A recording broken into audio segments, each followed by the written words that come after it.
which brings me to our next story. Yeah, now I know you already had some thoughts on this, Daniel, because this one gets spicy, but I want to just say this real quick before we get into it. One of the reasons I wanted to lead with that story about the assassination attempt is because, I'm worried about the violence escalating and the rhetoric escalating. And that was a real world example of a potential escalation of political rhetoric, because check out this story. The Guardian reports, Congressman echoes Trump's claim that Clinton aides deserved to die. Jim Jordan's statement on Fox News is another example of violent rhetoric entering the Republican mainstream, analysts say. Okay, let me give you the quick version before we get into all the nitty gritty. The Durham investigation has made some very serious accusations against the Clinton campaign that they were, to simply put, spying on Donald Trump as a candidate and as the president. Very, very serious criminal allegations.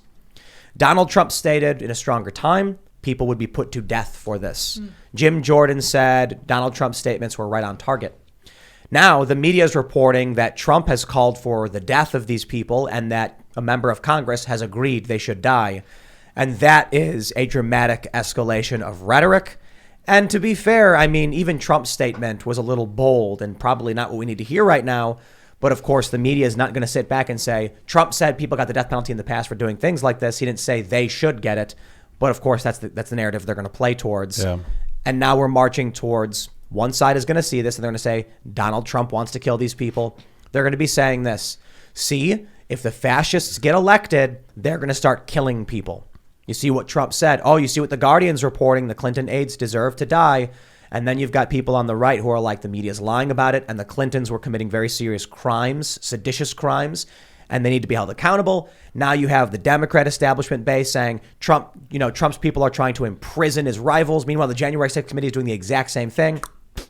Here we go. Yeah. There's one of the problems that the previous president had frequently, and it was his own making, is the imprecision of language creates problems that take the focus away from where the attention should be. So there's this problem right now with the Durham investigation, and it's serious, but his imprecision of language would suggest that that's not what we're attacking. So now everyone's talking about this.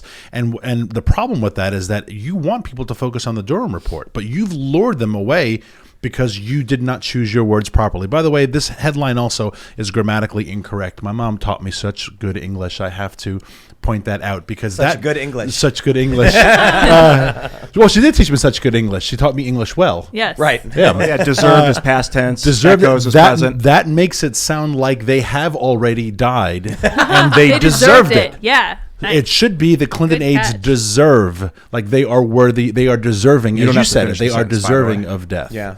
So it just bothers me that that's how they phrased it, but it's a little bit more tittillating, and it's a little bit sexier, and I think it's intentional. Maybe it's intentional in that they want people to believe they did die. Yeah, only Jeffrey Epstein died. Yeah, and it's his fault. I thought his word position would get better when he got banned off of Twitter. I was like, okay, now he doesn't have a character limit. He can take some time and write out an official statement on his email, on his website, but no. This is like Trump. It has not gotten He's better. notorious for having read The Art of War, I believe. It was a big part of his move growing up in his business. But this is an example of when your enemy is making a mistake, you don't interrupt them. Yeah. They were about to go after Hillary, and Trump opened his big mouth. Yep. This was the first headline I saw about it. Literally, this was the first headline I saw about it yesterday on Twitter. And if I had not taken the due diligence to dig deeper, that would have been everything that I saw. And it's just insane. We haven't even walked through the allegations against Hillary yet because this story has taken the front page. Yeah. And because the escalation is, look, it is so difficult to explain to people the inner workings of all of these stories because they're so complicated.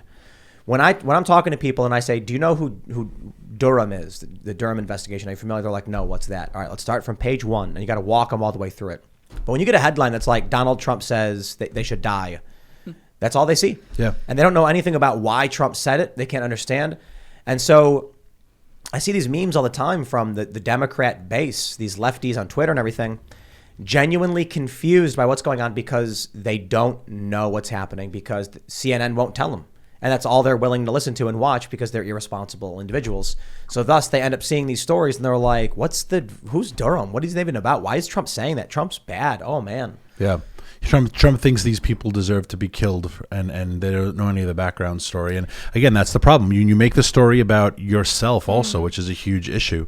Well, let your enemies kill themselves if that's what they're doing, but don't interrupt their mistake. But he does, and that's unfortunate. Let's read a little bit of this story because we'll get into the details here. They say anti-hate speech activists, have condemned the Republican U.S. Congressman Jim Jordan for his apparent endorsement of Donald Trump's declaration that members of Hillary Clinton's campaign staff should have been executed.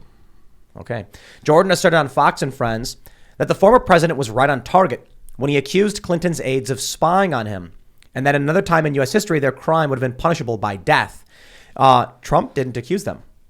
Durham did. Trump just said, wow, that's a crazy accusation. It's crazy how The Guardian is framing it.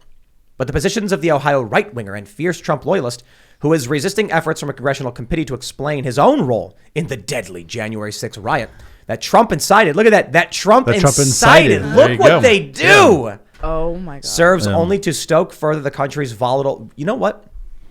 Is there a this paragraph is perfectly ironic. Yeah. They say serves only to stoke further the country's volatile political divisions, which is literally what the sentence is doing. Yep. It's amazing. Yep. Yeah. I love how they say Trump incited the violence when Ray Epps, he's this guy on the ground, January 5th and 6th, yelling at people to go into the Capitol, telling them to do it. And Adam Kinzinger is like, yeah, but he was just talking. He didn't do anything. It's like, yo, if it's not incitement to directly tell people to do it, I don't know how you claim Donald Trump was inciting anything. Yeah. Be strong. We're going to, stand up for ourselves. All right, bye. And that was it. And then it's like, oh, no, now people are... Trump did this. It's his fault. He also tweeted to not attack the Capitol Police on that day. He was tweeting against the violence. So I really don't understand this narrative. As much as we see a lot of this conflict escalating, as much as I've said, early on in other segments, when Trump has the Durham investigation going after the Clintons, when the Clintons are waging, political warfare against him, and you've got two factions using the weight of government and law enforcement and the judiciary to go after each other, it looks like civil wars is on the horizon because neither side will back down. These are powerful political elites that won't back down. That's true. The facts don't matter. The truth doesn't matter. All that matters is that people have feelings they act on, right? So, Ben Shapiro says facts don't care about your feelings. That's true in a certain sense, but feelings also don't care about your facts. If there are people who believe the Clintons and believe the machine and the Democrats, they're going to act upon that, and that will lead to very serious conflict. That being said, it's very obvious what they're doing and how they're lying. Those of us that have been paying attention, whether you're conservative or liberal or whatever, we're watching the news. We know for a fact the people who are in alignment with Hillary Clinton and Podesta and these other high-profile Democratic individuals are lying relentlessly. CNN, garbage, lying. Joe Rogan took horse dewormer, and people believe it. People believe this. Trump incited the riot or the insurrection. And look at whoa. The Guardian did say riot. I'll give them that one, I guess. Yeah. Well, the Guardian is a rag. I mean, it has been for quite some time.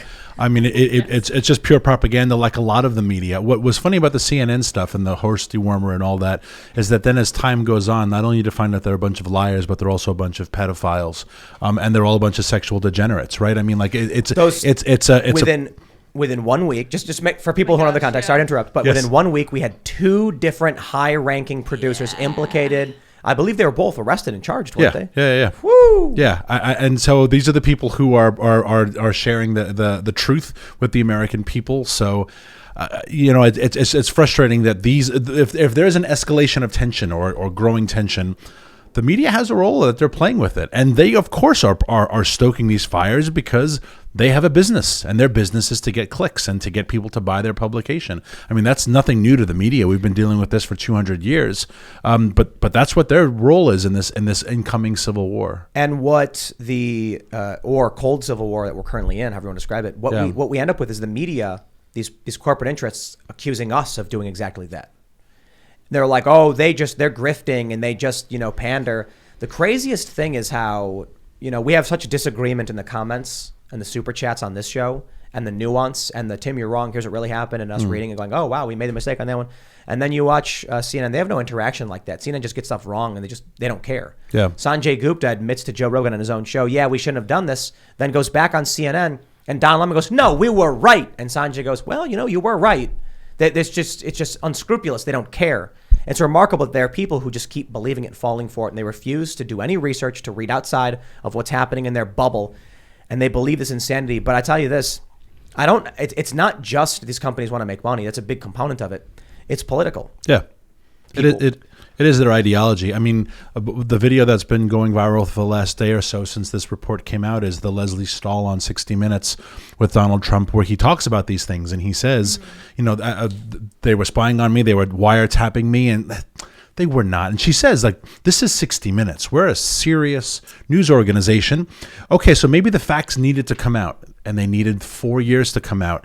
But will 60 Minutes and Leslie Stahl this Sunday apologize to Donald Trump? Or will they say, you know what? 4 years later, the facts did come out, and it looks like, no, they'll just move on to another story, and they'll find some 16-year-old kids with asthma, and they'll blame it on the big oil industry, and that will be the new 60 Minutes story. And the way the media gets out of this is they just pretend it didn't happen. And they just while I was it. administering minds, there's this weird feeling of power when you censor something that you don't agree with, and then you see that it affects, it works, and that you feel like God. It's like a sense of control. That's what these people are experiencing. I had to fight that feeling as a moderator. I had to learn it and then tame it and control it and notice it. And these people, that's what they're getting. They're like, yeah, man, I'm just gonna ignore Trump. I'm gonna do, like you said, Leslie Stahl's they're not gonna do the right thing and correct themselves. Nope. Because they don't have to legally right now. They probably should. And then they're gonna feel like God because they're like, wow, we control the narrative. Yeah. Mika Brzezinski. Yeah. Remember that? Yeah. The president thinks he can tell people what to think, but that's our job. Yeah. We said something to that effect, right? And then they had to issue it. Like Snopes is like, she did not say that it was her job to. I love that Snopes fact check is it's Joe Biden giving out crack pipes, mostly false. Mostly false. He's also giving syringes. That's what it was. It's amazing. But people see the mostly false and it works for them. Yeah. That's all they need to see. They don't need to read it any further. And it's like the funny thing about that whole crack pipe story is if you look at how they gaslight. When you look up safe smoking kits, this is what they were funding, $30 million towards drug programs, which included these kits. If you look them up, they have meth pipes and crack pipes. Yeah. And then all of a sudden, Biden goes, Jen Psaki's like, no, we're not giving those pipes. And then all the fact checkers are like, no, they're not giving pipes. Yeah. But they just gaslighting everybody, and it works. They fall for it every time. Well, it's the same as there's no problem on the border. Ask Secretary. Ask Secretary Mayorkas, and he'll say, no, the border's closed. There is no problem on the border. Next question. And you say, well, look at the video. Look at all the. Ask the people. Ask the agents, and they'll say, no. Next question. Ask Jorge Ventura. He's down at the border like every other week, and he's recording video and going live, and it's real news. It's completely real, and it's crazy how they're not reporting on it. I was just talking to a lady downstairs before we went live. I was trying to brief myself on the Durham probe before I got here, and I was trying to watch a mixture of media. I was watching mostly Fox because they're the main people reporting on it because it's basically a media blackout everywhere else. But I also watched Maddow talking about it today, and in the headline, like in the little title card thing at the bottom, it said it was a Trumpian theory. Trumpian. Wow. It said Trumpian.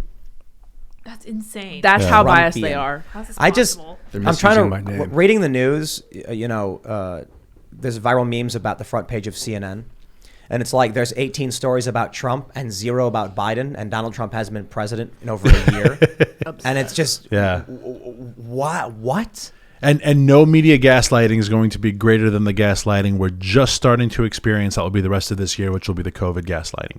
Because we get to November and we get close to the election, and mayors and governors are going to say, 9 months ago, I took these mandates away because my policies were safe. And they're going to say, Ian, how dare you accuse me of using this for political purpose? It has been months since my administration, and everyone's going to clap and say, yes, you did take away those mandates. You fought to keep us safe. I fought to keep the, and they're just going to ignore the fact that bars closed and restaurants closed and mom lost her job and dad lost his job. The gaslighting we'll experience for COVID will be like no gaslighting we've ever seen before. But maybe some people will wake up from it finally. I hope so. Like the Super Bowl. I love it. They have an indoor mask mandate in LA, and at the Super Bowl at the SoFi Stadium, they said before the Super Bowl everybody would have to wear masks.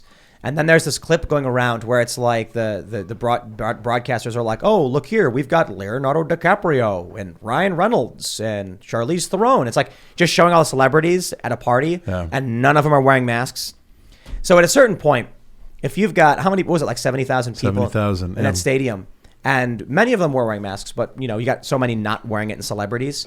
You still fall for these narratives from the media. Maybe you just can't be helped. Yeah, but then today in Los Angeles County, some 9-year-old kid sat in their English class and took off the mask, and they were like, suspended. Is that the story happened? No, I'm sure it happened right, because the Los Angeles schools, the masks are still required. I literally tweeted this today. It's such a black pill moment for me to see all these celebrities and all these elites who are hounding people, calling people like anti-science, like grandma murderers for not wearing a mask, and they're all just having fun at the Super Bowl. But my 15-year-old brother has to wear a mask or he'll get kicked out of school. Like, it's just ridiculous. Yeah. Thanks for checking out this segment from the Timcast IRL podcast. If you want to watch live, you can check out this channel Monday through Friday at 8 p.m. Now, don't forget to smash that like button, subscribe to this channel, and if you want more unfiltered and uncensored content with all of these guests, go to timcast.com and become a member. All of these guests you know and love in exclusive segments on our website where we are unrestricted in what we talk about, so you'll definitely not want to miss it. Thanks for hanging out. We'll see you all next time.